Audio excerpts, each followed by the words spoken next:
En 1895 nace un hombre que quedó en la historia de México como uno de los más importantes. Sus actos en vida lo dejaron marcado por ser un hombre importante para el desarrollo, incluso para la modernidad de este país. En 1895 nace el general Lázaro Cárdenas del Río, presidente de México en el periodo de 1934 a 1940. Durante su mandato, el 18 de marzo de 1938, nacionalizó la industria petrolera, que hasta ese momento estaba en manos de empresarios extranjeros que estaban utilizando el petróleo mexicano en su beneficio y no en el beneficio de nuestro país. Esa fue una de las acciones más importantes. Él nace en Jiquilpan, en el estado de Michoacán, militar, político mexicano, recordado y querido por uno de los mayores estadistas mexicanos de todos los tiempos. Cárdenas hizo más que cualquier otro presidente para consolidar la Revolución Mexicana y llevar a la práctica sus ideales de justicia e igualdad.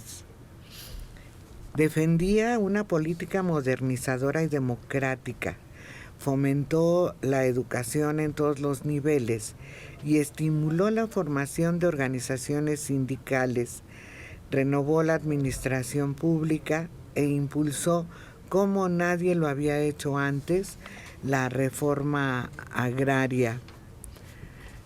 Él nació en una familia indígena muy modesta, lo cual lo hizo un hombre sencillo, que empatizaba muy fácilmente cuando hacía sus recorridos por diferentes poblaciones.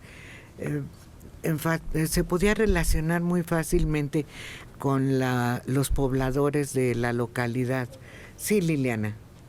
Pues hay varias anécdotas, ¿no? Que de repente se podía detener, tal vez con algo de algunas personas de su propio equipo, a comer con una familia muy pobre, sentado alrededor de un comal, como los demás elementos de la familia de ese lugar en donde se detenía. De cuclillas. Sí, y escuchar, como que le interesaba eso, escuchar cuáles eran las necesidades de la gente que él gobernaba, sin tomar en ese momento ningún lugar preponderante, soberbio ni nada, con la mayor sencillez del mundo. Y eso lo hizo muy cercano al pueblo. Otra de las cosas que también tiene dentro de toda su historia es el recibimiento a todos los niños que fueron llamados niños de Morelia, todos esos chiquitos que venían de España, todos los exiliados españoles, que fueron recibidos pues aquí de la mejor manera que se pudo. Se les dio asilo, se les dio educación, se les dio cobijo en las formas posibles.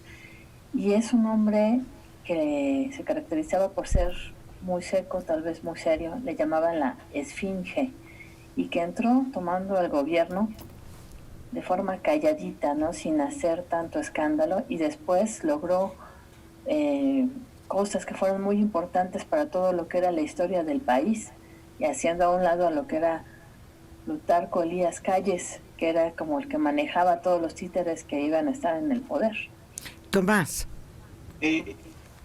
Todo lo que se puede decir de él, Plutarco Elías Calles, pues lo echó junto con Luis N. Morones, lo sacó del país por nefastos, pero lo más pequeñito de toda su trayectoria, al salir del gobierno, al terminar sus 6 años de administración pública, sin protagonismo y sin nada, se retiró. No trató de hacer un México libre, otro partido, ni nada de protagonismos. Y no tenía cola que le pisaran. Este hombre allí quedó. Es grandísimo, es grande la labor que hizo por México.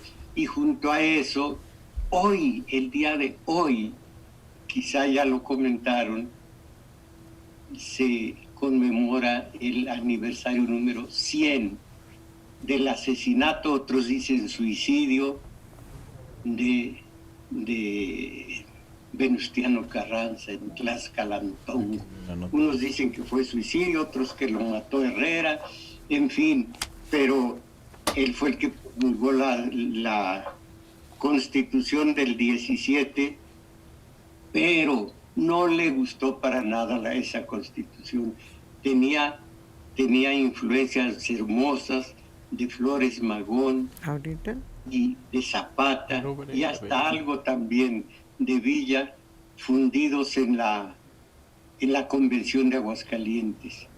Tuvo que promulgarla, pero lo que hay de bueno de esta Constitución, lo que hay de progresista, viene de esas influencias de Flores Magón, de Zapata y de Villa.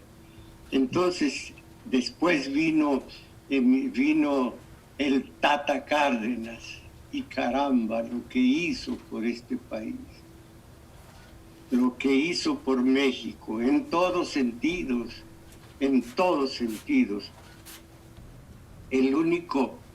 La cosa rara que hubo es la pugna en la educación de los retrógradas, entre comillas, que querían la educación laica, y los progresistas, también entre comillas, que querían la educación socialista.